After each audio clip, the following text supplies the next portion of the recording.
The man who acquired Matt Duchene, GM of the Blue Jackets, Jarmo Kekalainen, is joining us live from Canadian Tire Center in Canada. Jarmo, can you hear us? How you doing?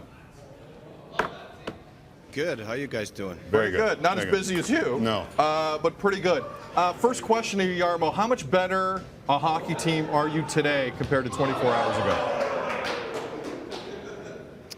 You just cut out with these guys playing soccer and warming up for the game, so if you could repeat the question. No problem, Jarmo. I'm I'm a huge soccer fan. I respect the game around you. I will speak up. How much better are you today than you were yesterday after this move?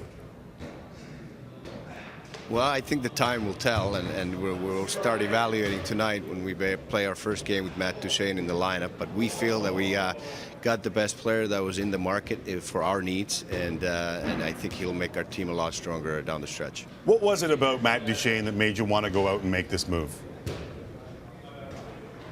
A lot of things.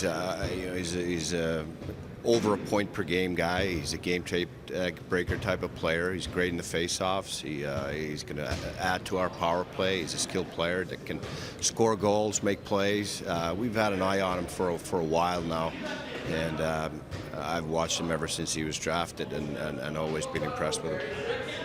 Jarmo, I know it's early in this process. Has there been any discussion at all with his reps about keeping him past the end of the season? No, we've made it clear that we're obviously interested, but we've also accepted the risk, if you want to call it that he could be just a rental.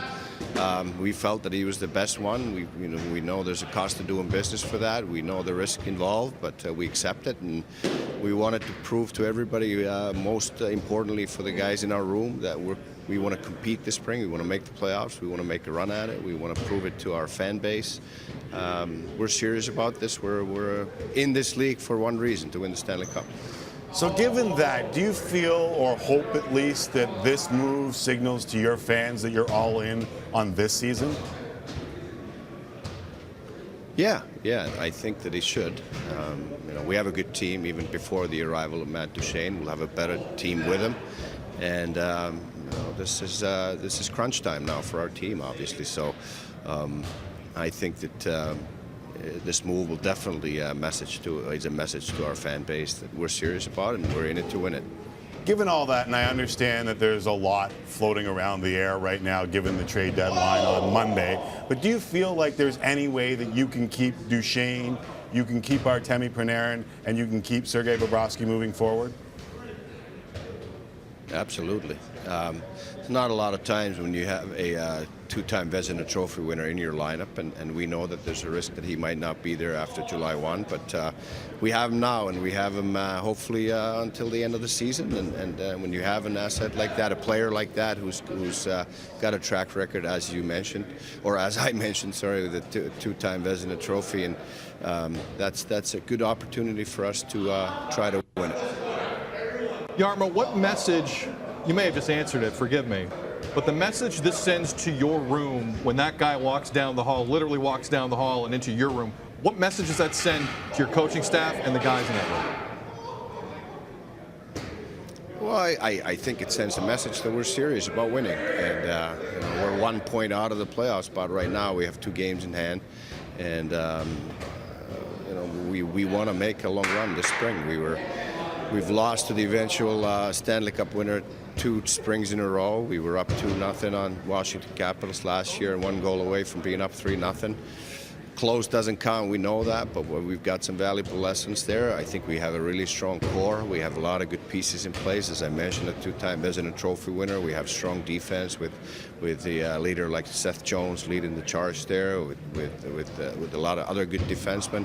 We have Pierre-Luc Dubois, we have Artemi Panarin, we have Cam Atkinson, now we got Matt Duchene, Nick Foligno, a lot of good core players that are in their prime. So we believe in our core group, and we've added a good piece into it, and we believe in our team. You mentioned Artemi Panarin. Are you still fielding calls on Artemi Panarin? Well, we're always looking at the opportunities to make our team better, but he's a good player. So we've said consistently right from the start we're not interested in trading Artemi Panarin for just futures, draft picks. only if it made sense, where it's made sense for now and into the future, we'd consider it. And we have until Monday afternoon to make that decision. Jarmo, finally, and you don't have to go into the detail John Tortorella went into earlier, or last week, I should say. How is Artemi Panarin physically? Is he still ill? And are you cool with your head coach being as graphic as he was about one of your most important players? Oh, I think he could have chosen his words a little more softly, I guess. But it was also, we were a little bit frustrated with the questions. Are you keeping him out of the lineup because of the precautionary reasons? And my answer was that I think you should take a look at the standings before you ask that question. We're in a tight playoff race. We're not resting any players for those reasons, and I think that's towards to let the frustrations get the best of them. But Artemi Panarin is in the lineup tonight and ready to play. Again, for the people at home, Did stop the conversation. No, absolutely, absolutely. did stop the question. I can't stress you how busy this man is, not just today, but in the days forward. Yet he's given us his time. Jarmo, we really appreciate it. Coast to coast here in Canada. Thank you for the time. My pleasure. Thanks for having me. All right, there's the GM of the Columbus Blue Jackets.